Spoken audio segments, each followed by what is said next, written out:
Hey, is this thing on? Okay, there's a lot of chaos happening, and I want to stay focused. It's important. So today, JD Vance was on stage in Budapest, and a reporter asked him about the new developments in the Iran war. The vice president pulled out his phone to check his texts. That's how he found out. Not from the president, not from the Situation Room, from a Washington Post reporter in Hungary. Now, before you feel sorry for poor JD Vance, don't.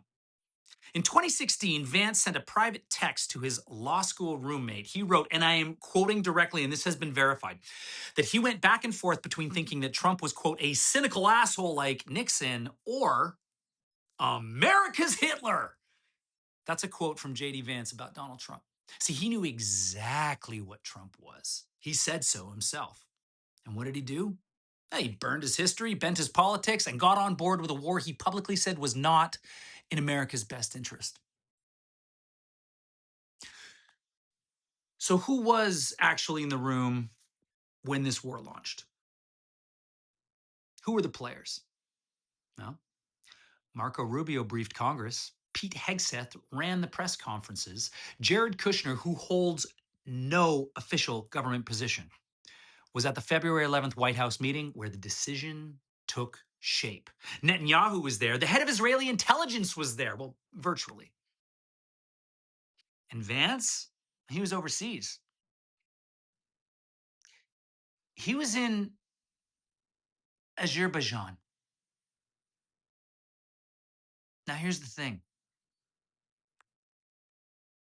Contrary to evidence, these are not stupid men. They watched Mike Pence. They saw exactly what happened. They know what Trump does. But the calculation isn't, oh, he won't betray me. The calculation is, can I get his voters before he does betray me? According to NBC News polling, 71% of Republicans now identify as MAGA. That's the prize, friends. That's the inheritance.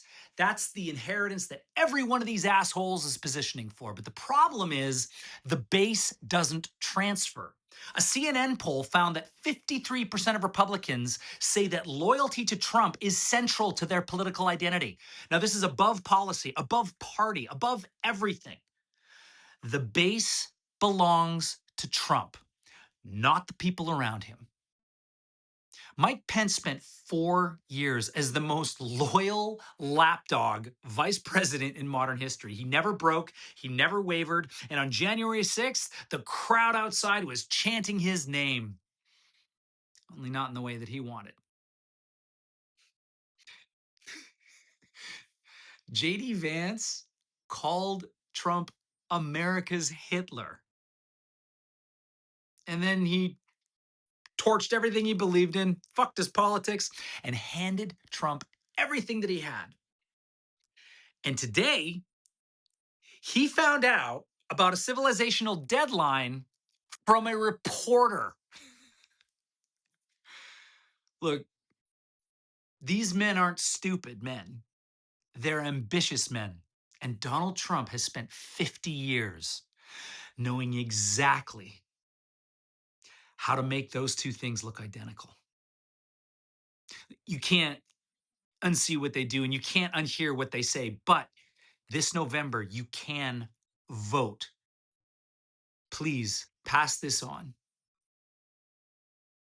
Like, follow, subscribe. Thank you for supporting my work. More importantly, vote.